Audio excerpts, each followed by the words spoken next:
story is for my kids. Our next reader is Sarah Martin Banse. Sarah, are you? She's going to be, well, Sarah, you won third prize in humor, third prize in flash, and honorable mention in story. Aren't you effective? She's going to read her third prize winning humor piece called Nit-Picking. Thank you.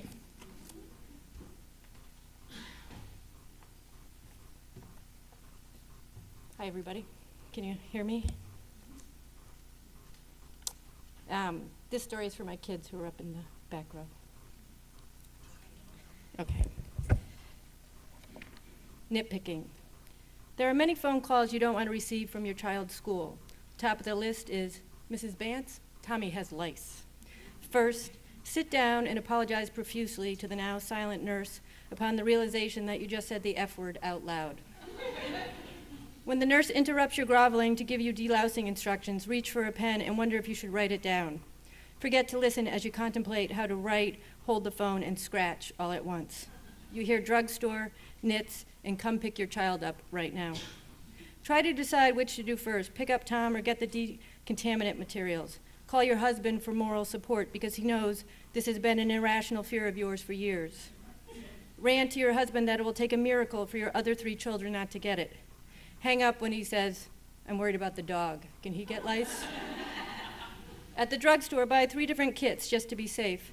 Pick up Tom, who has been sequestered to the nurse's office. Refrain from hugging him because all you can hear is your brother's voice from elementary school telling you lice can jump 6 feet. Have the nurse check your preschooler Hugh's head. Ask the nurse if lice can jump. Lice can't jump, she says dismissively. Leave the nurse's office with 2 children in tow. Before you reach the end of the hall, march back to the nurse's office. Sit down in her swivel chair and ask the nurse to check your head. Scratch. Want to kiss her when she dismisses you lice-free. Get home and man your battle stations. Leave Tom waiting at the sink, ready for his treatment. Strip his bed, wash his sheets and comforters. Vacuum the furniture in the family room before you let Hugh watch television. Wash Tom's hair with toxic shampoo and feel guilty because you contemplate wearing rubber gloves. Begin the combing process. Repeat, comb, repeat. Spend 2 hours with the magnifying glass and a 100-watt light bulb ferreting bugs. Remove all nits one by one with a fine-tooth comb while you forage your son's head like a mother ape. Vacuum furniture and house again. Throw in another load of laundry. Scratch. Place all the stuffed animals in garbage bags and hope the kids will forget about the exiled menagerie and you can get rid of them altogether.